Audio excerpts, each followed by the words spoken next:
कार्यक्रम के सह प्रायोजक हैं SPMIT GT road Kaushambi, city office Vinayak tower MG मार्ग इलाहाबाद। AK 401 सुरक्षा धान बीज लगाइए, BPH और ब्लास्ट से सुरक्षा पाइए। Shiats, educating generations.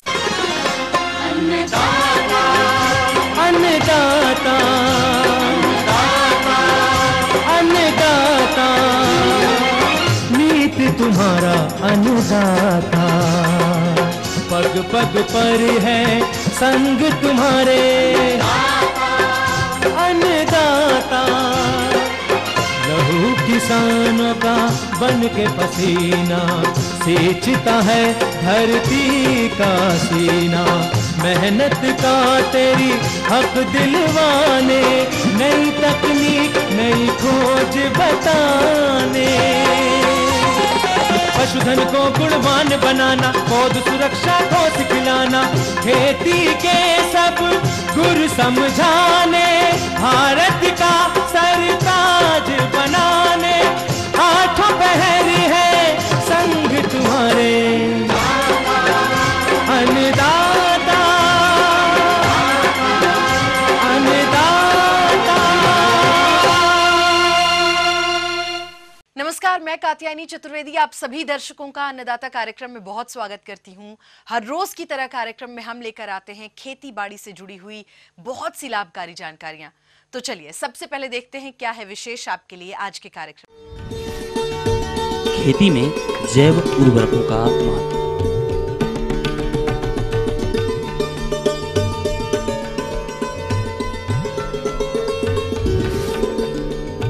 धान की नर्सरी तैयारी पर तकनीकी जानकारी।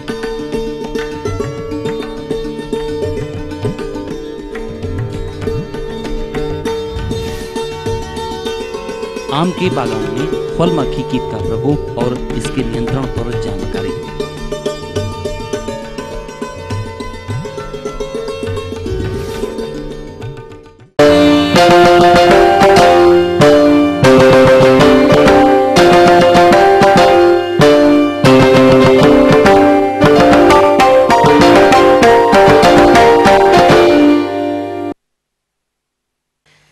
आज के समय में ये धारणा बन चुकी है कि फसल से अधिक उपज लेने के लिए रासायनिक उर्वरक का प्रयोग करना जरूरी है, लेकिन किसान भाइयों आपकी जानकारी हेतु बता दें कि रासायनिक उर्वरकों के ज्यादा प्रयोग से मिट्टी की उर्वरा शक्ति घटती जा रही है। अतः मृदा की उर्वरा शक्ति और फसल की उपज बरकरार रहे उसके लिए जरूरी है कि जैविक खाद के प्रयोग पर जोर दें। तो आइए जानते हैं जैविक खाद मृदा उर्वरा एवं फसल की उपज में कैसे लाभकारी है इस प्रस्तुति के माध्यम से।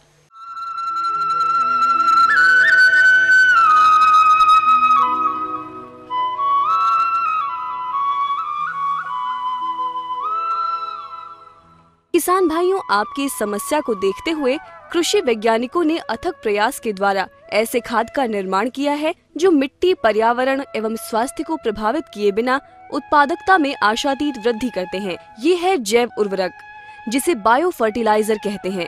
यदि हम भूमि परीक्षण प्रयोगशालाओं से आ रहे परिणामों पर नजर डालें तो हम पाएंगे कि भूमि में लगातार जीवांश पदार्थ की मात्रा घट रही है एवं असंतुलित उर्वरकों के प्रयोग से भूमि एवं जल की गुणवत्ता कम हो रही है। भारत जैसे विकासशील देश में फसलों हेतु नाइट्रोजन की बड़ी भारी मात्रा केवल रासायनिक उर्वरकों से पूरी की जा रही है। सबसे महत्वपूर्ण तथ्य ये है कि भूमि में प्रयोग किए जाने वाले नाइट्रोजन का केवल 40-50% ही फसल उपयोग करती है तथा शेष 50-60% बेकार चली जाती है तथा प्रयोग किए जाने वाले फास्फोरस की भी 1/3 मात्रा पौधे को प्राप्त हो पाती है। किसान भाइयों, इस समस्या के समाधान हेतु यदि मृदा के स्वास्थ्य एवं उर्वरा शक्ति को बनाए रखने के लिए जैव उर्वरकों का प्रयोग अति आवश्यक है। ये एक सस्ता, सुलभ एवं प्रभावशाली और प्रदूषण रहित है। जैव उर्वरकों में पौधे के सभी पोषक तत्व मौजूद रहते हैं। इसके उपयोग से मृदा में पानी धारण करने की क्षमता, मृदा का तापक्रम एवं मृदा में वायु संचार की क्षमता बढ़ जाती है। आइए अब जानते हैं कि कौन से जैव उर्वरक किस फसल के लिए उपयोगी हैं एवं कैसे उपयोग किया जाता है। राइजोबियम कल्चर, जिसका प्रयोग केवल दलहनी फसलों जैसे मूंग, उड़द, अरहर, चंवला, चना, मटर, मसूर आदि के लिए किया जाता है। इसके प्रयोग से 10 से 12 किलोग्राम रासायनिक नाइट्रोजन की बचत होती है एवं फसल में 20 से 35% तक की वृद्धि होती है। आइए एक नजर डालते हैं इसके प्रयोग विधि पर। किसान भाइयों, 3 पैकेट या 600 ग्राम राइजोबियम कल्चर से 10 से 12 किलोग्राम बीज उपचारित कर सकते हैं। 1 लीटर गर्म पानी में 150 ग्राम गुड़ घोलकर ठंडा करें तथा इसमें कल्चर पैकेट अच्छी तरह से मिलाएं। तैयार घोल को बीजों पर छिड़क कर हल्के से मिलाएं जब तक कि बीजों पर एक समान परत ना चढ़ जाए। उपचारित बीजों को साफ कागज या बोरी पर फैलाकर छाया में 10 से 15 मिनट तक सुखाते हैं, फिर उसकी बुवाई करते हैं। एज़ोटोबैक्टर, जो कि दलहनी फसलों को छोड़कर सभी फसलों के लिए उपयोग में लाई जाती है। एज़ोस्पाइरिलम, ये खाद धान, मोटे अनाज जैसे गेहूं, मक्का तथा गन्ने की फसल हेतु विशेष उपयोगी है। आइए एक नजर डालते हैं जैव उर्वरक एज़ोटोबैक्टर एवं एज़ोस्पाइरिलम से होने वाले लाभ के बारे में। इसके प्रयोग से 10 से 12% तक पैदावार में वृद्धि होती है तथा फलों एवं दानों का प्राकृतिक स्वाद बना रहता है। इसके अलावा 20 से 30 किलोग्राम नाइट्रोजन की बचत होती है। इसके प्रयोग से अंकुरण शीघ्र और स्वस्थ होता है तथा जड़ों का विकास अधिक एवं शीघ्र होता है। नील हरित शैवाल, ये नम मिट्टी तथा स्थिर पानी में स्वतंत्र रूप में रहते हैं। इसके प्रयोग से 30 किलोग्राम प्रति हेक्टेयर नाइट्रोजन की बचत होती है एवं धान के उत्पादन में 19 से 20% तक की वृद्धि होती है। आइए बात करते हैं इसके प्रयोग विधि पर। धान की रोपाई के 3-4 दिन बाद स्थिर पानी में 12.5 किलोग्राम प्रति हेक्टेयर की दर से सूखे जैव उर्वरक का प्रयोग करें। प्रयोग करने के पश्चात 4 से 5 दिन तक खेत में पानी लगातार भरा रहने दें। इसका प्रयोग कम से कम 3 वर्ष तक लगातार खेत में करें। ये ध्यान रखें कि धान में यदि खरपतवार नाशी का प्रयोग करते हैं तो शैवाल का प्रयोग 3-4 दिन बाद ही करें। PSB कल्चर, इस खाद के प्रयोग से 20 से 30 किलोग्राम प्रति हेक्टेयर की दर से उपलब्ध फॉस्फेट की बचत की जा सकती है एवं फसल की पैदावार में 10 से 12% तक वृद्धि होती है। जड़ों का अच्छा विकास होता है एवं पौधा स्वस्थ बना रहता है। इनका प्रयोग राइजोबियम तथा एज़ोटोबैक्टर कल्चर की तरह ही कर सकते हैं। एलुजा फर्न, जो कि ठंडे मौसम में स्थिर पानी के ऊपर हरे रंग का तैरते हुए पाया जाता है। ये जलमग्न धान के खेतों में बुवाई के 1 सप्ताह बाद 10 क्विंटल प्रति हेक्टेयर की दर से उगाया जा सकता है, जो 2 किलोग्राम नाइट्रोजन प्रतिदिन की हरी खाद के रूप में भूमि में मिलाकर किया जा सकता है। इसके प्रयोग से धान में खरपतवार कम पनपते हैं तथा नाइट्रोजन के प्रयोग में 40 से 50 किलोग्राम तक बचत की जा सकती है। माइकोराइजा जैव उर्वरक है, जो कि अपनी जड़ों से पोषक तत्वों को अवशोषित कर पौधों को तुरंत उपलब्ध कराती है। इसके प्रयोग से नाइट्रोजन, फास्फोरस तथा पोटाश एवं कैल्शियम की उपलब्धता बढ़ती है। आइए अब जानते हैं जैव उर्वरकों का प्रयोग करते समय ध्यान रखने योग्य बातों को। उसमें सर्वप्रथम जैव उर्वरक उपयोग से पूर्व धूप व गर्मी से दूर दूर सूखे एवं ठंडे स्थान पर रखें। जैव उर्वरक से उपचारित बीजों को किसी भी रसायन या रासायनिक खाद के साथ नहीं मिलाना चाहिए। फसलों के अनुसार ही जीवाणु खाद का प्रयोग करना चाहिए। यदि बीजों को कीटनाशी व फफूंदनाशी दवा से उपचारित करना हो तो पहले बीज को कीटनाशी फिर फफूंदनाशी दवा से उपचारित करने के बाद अंत में जैव उर्वरक से उपचारित करना चाहिए। जैव उर्वरकों का प्रयोग पैकेट पर लिखी अंतिम तिथि से पहले ही करना चाहिए। किसान भाइयों, यदि आप जैव उर्वरकों का प्रयोग बताए अनुसार फसलों में करते हैं तो आप रासायनिक उर्वरकों पर होने वाले खर्च को कम करते हुए ली जाने वाली फसलों से गुणवत्ता युक्त अधिक उपज प्राप्त कर सकते हैं।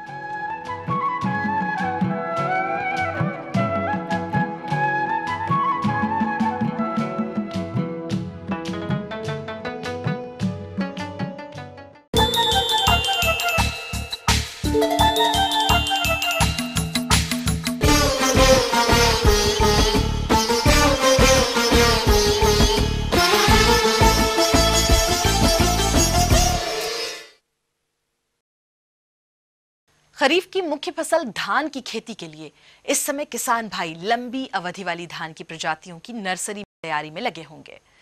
स्वस्थ नर्सरी के लिए आपको सही तकनीकों को अमल में लाना होगा। जिससे कि रोपाई के लिए धान की स्वस्थ पौध प्राप्त हो सके, जिसकी जानकारी देने के लिए हमारे बीच उपस्थित हैं कृषि विज्ञान केंद्र कन्नौज के कृषि वैज्ञानिक डॉक्टर विनोद। किसान भाइयों, जो नर्सरी डालने से पहले जो सबसे बड़ा और महत्वपूर्ण कार्य होता है वो होता है उर्वरकों का प्रयोग। तो उर्वरकों में हमने आपको बताया कि जो आपको जिस क्षेत्रफल में जो 700 से 800 स्क्वायर मीटर जगह है 1 हेक्टेयर क्षेत्रफल के लिए, तो इस जगह में पहले नंबर तो आप जो 3 से 4 कुंटल सड़ी हुई गोबर की खाद का इस्तेमाल अंतिम जुताई के समय कर देंगे। और साथ साथ में जब आप बुआई करने वाले हों, बीज का मैट टाइप नर्सरी तैयार करने वाले हों, उस समय आपको जो मिनिमम कम से कम 30 से 32 किलोग्राम नाइट्रोजन, आप इसको किसी भी रूप में दे सकते हैं किसी भी उर्वरक से, और 20-22 किलोग्राम फास्फोरस, चाहे आप डीएपी से दें या किसी और से दें, और साथ साथ में 10 से 12 किलोग्राम पोटास। ये ऐसे मुख्य पोषक तत्व हैं जिनकी ज़रूरत पड़ती है। तो इसमें जब आप मैट तैयार कर रहे थे अपनी नर्सरी की, तो उसमें आप मिला देंगे खेत में। अब किसान भाइयों, हमारे जो महत्वपूर्ण बात आती है वो ये है कि आप क्यारी कैसे बनाएंगे। तो क्यारी बनाने के लिए कम से कम आपको 1 से 1.25 मीटर चौड़ी और 8 से 10 मीटर लंबी क्यारियाँ एक पट्टी बना लेते हैं। उन पट्टियों में ही अपने खेतों में ये धान की नर्सरी डालते हैं, और इस तरह से आपको कम से कम 70 क्यारियों की ज़रूरत पड़ेगी, जिसमें कि आपका ये 1 हेक्टेयर क्षेत्रफल की रोपाई संभव हो पाएगी। इस तरह से आप जो तैयारी आपकी क्यारियाँ, उनमें आप ऊपर से जो अंकुरित बीज है उसको सुबह या शाम को, साथ में आप इसमें मल्चिंग जरूर करेंगे। मल्चिंग की बहुत ज़्यादा ज़रूरत पड़ती है। मल्चिंग के लिए आप चाहे तो पुआल का इस्तेमाल कर सकते हैं, या जो डंठल होते हैं आपकी सरसों वगैरह के, या अगर कोई भी चीज़ नहीं मिल रही तो जो घास होती है बड़ी बड़ी घास, उससे उसको ढक देंगे। 2-3 दिन ढकने के बाद में देखते रहेंगे बार उसको सुबह शाम। उसमें आज जब अंकुरण हो जाए तो वो जो मल्चिंग आपने की हुई है उसको हटा देते हैं पूरी तरह, और उसके बाद आपके बीज अच्छे चलते हैं। तो इस तरह से जो आपने नर्सरी डाली हुई है, इसकी देखरेख आप नितांत करते रहेंगे। जो क्षेत्रफल है इसमें खरपतवार ना हो, इसके लिए आपने अगर बढ़िया से जुताई करके बोया है तो खरपतवार कम से, और पानी का विशेष तौर पे ध्यान रखना है, क्योंकि गर्मी का मौसम होता है, अक्सर इसमें पानी की जरूरत होती है। पानी आप सुबह शाम जैसे ही आपको मौका लगे तो जो हजारा या जो आपको उपयुक्त लगे तो स्प्रेयर वगैरह, उससे आप हल्की फुहारा सिंचाई आप करते रहेंगे, तो आप खेत की जो नर्सरी है वो 20-25 दिन में बढ़िया से तैयार हो जाएगी। और इस तैयार नर्सरी से अगर आप अपने धान की रोपाई करेंगे, तो आपका बहुत अच्छा उत्पादन होगा। और साथ साथ में जब आपकी फसल नर्सरी तैयार हो जाएगी, 8-10 दिन की हो जाएगी, तो उम्र ये देखा गया है कि उसमें कुछ खैरा रोग के लक्षण दिखने लगते हैं। ऐसी स्थिति अगर दिखे तो आपको 2% का घोल बना के उस नर्सरी में अगर आप जिंक सल्फेट से स्प्रे कर देंगे, तो आपके खेत में जो खैरा रोग की कमी के लक्षण दिख रहे थे वो ठीक हो जाते हैं। आगे और भी कुछ रोचक जानकारियां हैं, पर यहाँ रुकेंगे एक बहुत छोटे से कमर्शियल ब्रेक के लिए। जल्द होंगे हाजिर।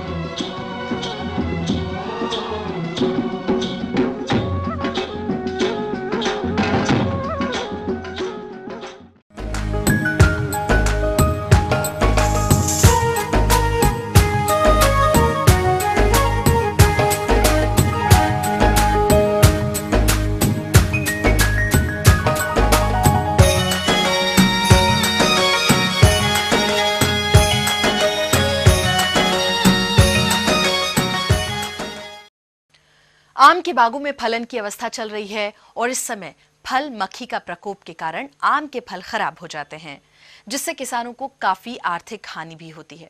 इसलिए जरूरी है कि समय रहते इस हानिकारक कीट का नियंत्रण किया जाए, जिसकी जानकारी दे रहे गोविंद वल्लभ पंत कृषि विश्वविद्यालय पंतनगर की कृषि वैज्ञानिक डॉक्टर पूनम श्रीवास्तव। जो तेज हवाएं हैं वो आम की फसल को नुकसान पहुंचा रही हैं और दूसरे कीड़ों की समस्या भी बढ़ा रही हैं। फल मक्खी के नियंत्रण के लिए हमें भी कुछ उपाय करने होंगे। जो लोग पहले ही तोड़ाई कर लेते हैं उनके लिए तो ये समस्या नहीं है, यानी जो अर्ली वैरायटी हैं, जो जल्दी आने वाली ये वैरायटी, दशहरी में ये समस्या इतनी ज़्यादा नहीं रहती क्योंकि फलों की तोड़ाई समय से पहले ही कर ली जाती है। लेकिन जो वैरायटी देर में आती है, लंगड़ा हुआ, बम्बैया हुआ, इनके लिए थोड़ा सा सावधानी करनी पड़ती है। जो लोग फलों को इंतज़ार करते हैं कि भाई फल जो है पक जाए उसके बाद हम तुड़ाई करेंगे, तो उनके लिए फल मक्खी एक बहुत ही महत्वपूर्ण और हानिकारक कीट है।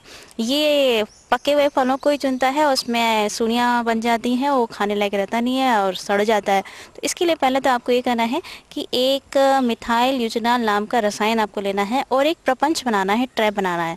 आसान है प्रपंच बनाना। एक कोई भी आप पानी की बोतल ले लीजिए, प्लास्टिक की, कांच की भी ले सकते हैं, अगर प्लास्टिक की लेते हैं तो बहुत अच्छा है।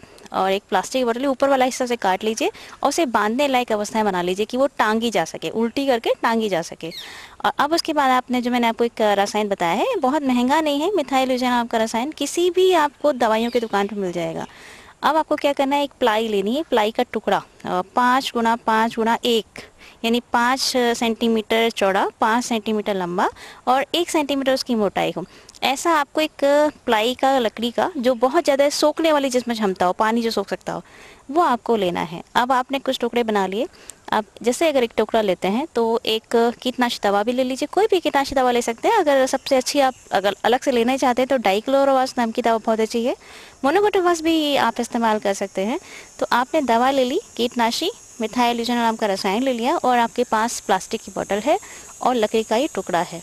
अब क्या करना है कि 1 मिलीलीटर, अगर आप 1 मिलीलीटर बना रहे हैं तो 1% भाग तो आपको मिथाइल यूजनाल नाम का रसायन और 1% भाग आपका कीटनाशी दवा का, इन दोनों को मिला के किसी बर्तन में रखिए। प्लास्टिक के बर्तन का इस्तेमाल करिएगा। और अब उस लकड़ी का जो गुटका आपका था, जो टुकड़ा था, उसको उस बर्तन में रख दीजिए। यानी 1% भाग कीटनाशी का, 1% भाग आपका मिथाइल यूजनाल का, और इसमें उस लकड़ी के आपका जो टुकड़ा है उसको भिगो देना है रात भर के लिए। 24 घंटे अगर करते हैं तो बहुत अच्छी बात है। अब जितना भी रसायन होगा वो सारा सोख लेगा। अब इसको छोटे से धागे की सहायता से उस बोतल के अंदर बांध लीजिए। बोतल में आप एक चौकोर काट लगा सकते हैं, काट सकते हैं, जिससे लकड़ी आसानी से उसके अंदर चला जाए। और बस क्या करना है, 10 पेड़ों के बीच में एक ये टुकड़ा टांग देना है। अब क्या होगा कि ये 10 पेड़ों के बीच में जो एक टुकड़ा है बहुत ही प्रभावकारी है। सारी जितनी भी फल मक्खियाँ होंगी उन सबको, वयस्कों को आकर्षित करेगा और मार देगा। और ये बहुत ही अच्छी विधि है और बहुत ही मुश्किल से 5 से 10 रुपये के अंतराल पर पड़ी है एक बोतल बनाने में। तो अगर आप इसका इस्तेमाल करते हैं तो फल मक्खी को 100% आप नियंत्रण कर सकते हैं।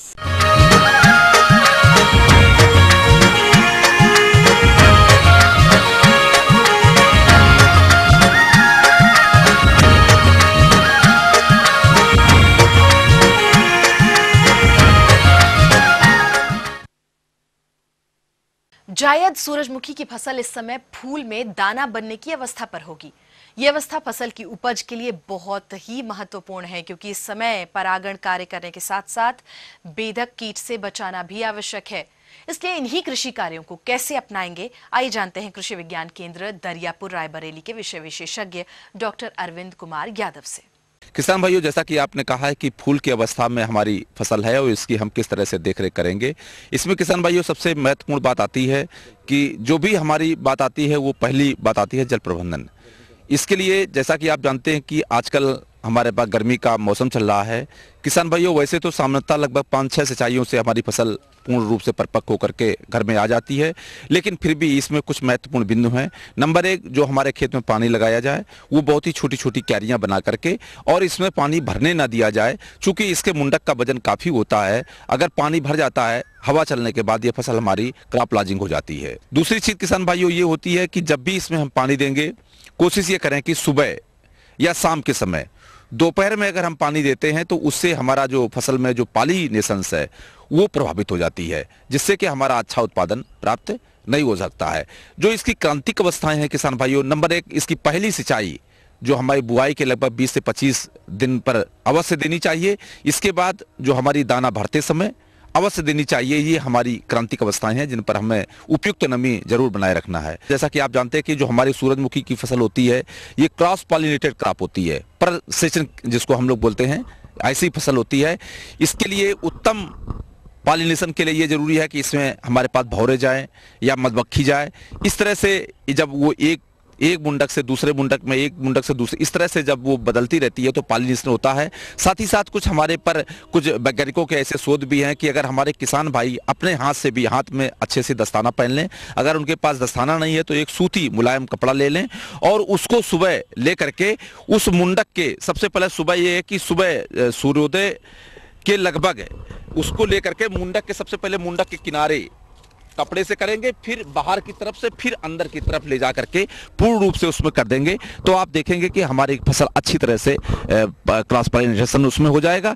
तो इस तरह से जब आप देखेंगे तो उसमें जो दाने की सेटिंग होती है वो बहुत अच्छी है और प्रति हेक्टेयर हमारा उत्पादन भी अच्छा मिलता है। किसान भाइयों, इस तरह से भौतिक देखरेख के साथ ही साथ कुछ महत्वपूर्ण बात आती है, फसल सुरक्षा से संबंधित आती है। किसान भाइयों, एक मुंडक की सूढ़ी लगती है जिसको हम लोग बोलते हैं चने की जो फली बेधक सूढ़ी होती है, वो सूढ़ी इसके मुंडक में लग जाती है और वो हमारे मुंडक के जो हमारे बीज होते हैं, जो हमारे बीज सेटिंग जो इनिशियल स्टेज पर होते हैं, वहां पर उसको खा करके ये मुंडक को हमारे काफी हद तक क्षति पहुंचा देते हैं, जिससे कि हमारा उत्पादन और उसकी गुणवत्ता दोनों ही प्रभावित हो जाते हैं। किसान भाइयों, इसके कंट्रोल करने के लिए फेनवेलरेट नाम के एक कीटनाशक दवा आती है, उसकी 750 ml दवा अगर 800 से 1000 लीटर पानी में घोल बना करके समय रहते अगर छिड़काव कर दिया जाता है तो हम ये जो चने की फली बेधक है, जो सूढ़ी लगती है, जो हमारे मुंडक में खाद जाती है, उससे हम बचा करके अच्छा उत्पादन प्राप्त कर सकते हैं।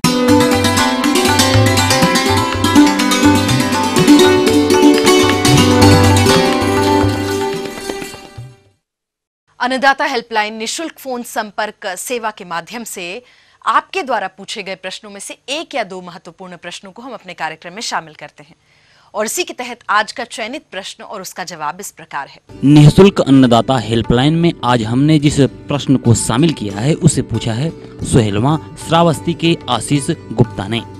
आपने सूखे चारे को यूरिया द्वारा उपचारित करने की तकनीक पर जानकारी चाहिए। देश में उपलब्ध पोषाहार पशुओं की विशाल जनसंख्या के लिए पर्याप्त नहीं है, अतः लगभग 1/4 मवेशियों को या तो भूखे पेट या बहुत ही कम तथा अल्प पोषण पर गुजारा करना पड़ता है। इस प्रकार भारत में पशुओं के लिए पौष्टिक आहार दुर्लभ होता जा रहा है। खासकर अकाल, सूखे एवं बाढ़ इस समस्या को और भी गंभीर बना देते हैं तथा पर्याप्त चारे के अभाव में मवेशी दम तोड़ देते हैं।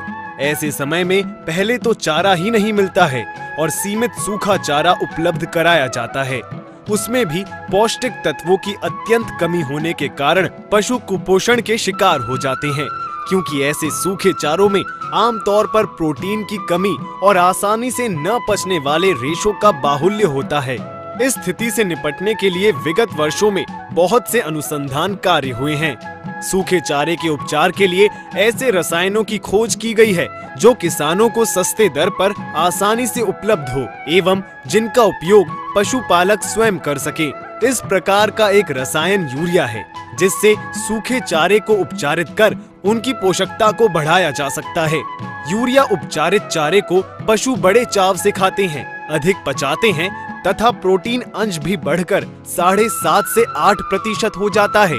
इस प्रकार उपचारित सूखे चारे से अनुपचारित चारे की अपेक्षा 60 से 70% अधिक पोषक तत्व प्राप्त होता है, जो देशी गाय एवं भैंसों की ओसरों में अनुरक्षण आवश्यकता पूर्ति के अतिरिक्त 150 से 200 ग्राम प्रतिदिन देह भार वृद्धि करता है तथा दुधारू गाय भैंस में 4 से 6 किलोग्राम दूध बिना खल्ली दाना खिलाए प्राप्त किया जा सकता है। उपचार की विधि: यदि पशुपालक इसे भूसा एवं पुआल के भंडारण के समय करे तो अत्यधिक सुविधाजनक रहता है।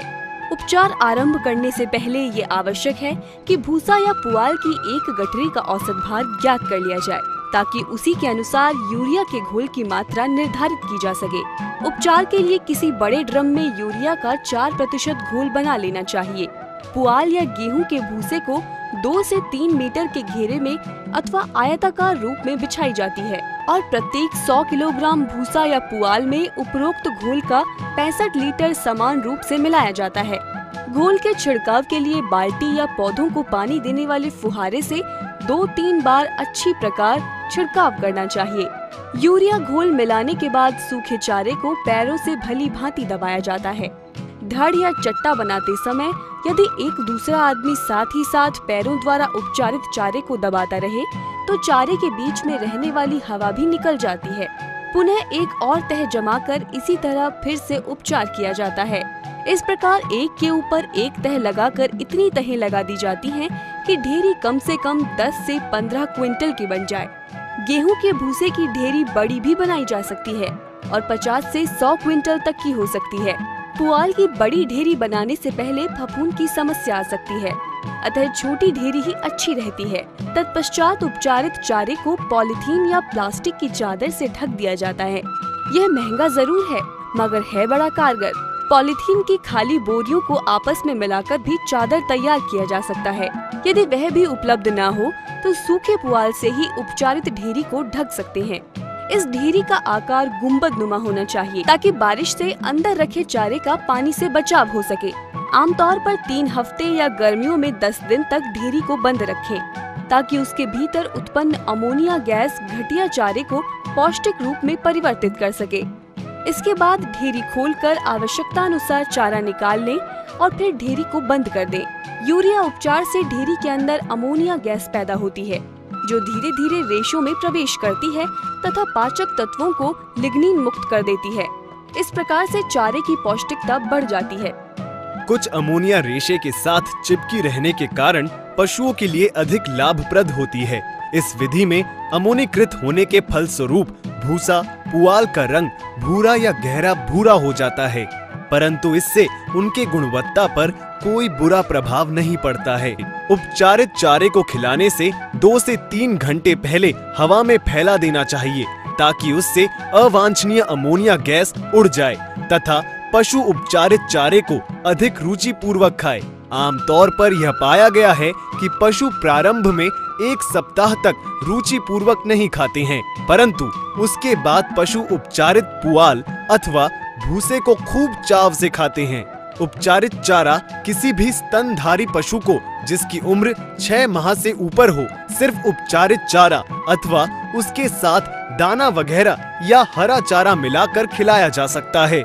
यूरिया से उपचारित भूसा पुआल आदि चारों को आमतौर पर प्रचलित विधियों में से किसी भी विधि के अनुसार खिला सकते हैं। साथ ही साथ पशुओं को खनिज एवं विटामिन की आवश्यकता पूर्ति के लिए 30 से 40 ग्राम खनिज मिश्रण और कम से कम 1-2 किलोग्राम हरा चारा खिलावें। सावधानियां। उपचार हेतु स्वच्छ पानी का प्रयोग करें। आवश्यकता अनुसार उतने ही पुआल का उपचारण करें जो 4 से 6 सप्ताह के लिए आवश्यक है। गेहूं के भूसे का उपचारण एक बार में 4 से 6 माह तक के लिए किया जा सकता है। यूरिया को पानी में भली भांति घोलें तथा यूरिया एवं पानी की मात्रा सही हो। यूरिया का घोल पशुओं की पहुंच से बाहर रखें, क्योंकि इस घोल के व्यवहार से पशु विष ग्रसित हो सकते हैं, मृत्यु का भी शिकार हो सकता है। यूरिया का घोल चारे के ऊपर समान रूप से छिड़कना चाहिए तथा ढेर बनाते समय चारे की हर तह को पैरों से अच्छी तरह दबाना आवश्यक है। ढेरी का आकार गुंबद नुमा होना चाहिए। ढेरी को पॉलीथीन चादर अथवा खाद की बोरियों से या सूखे चारे से अच्छी तरह ढकना चाहिए ताकि उपचारण से अधिक लाभ हो सके।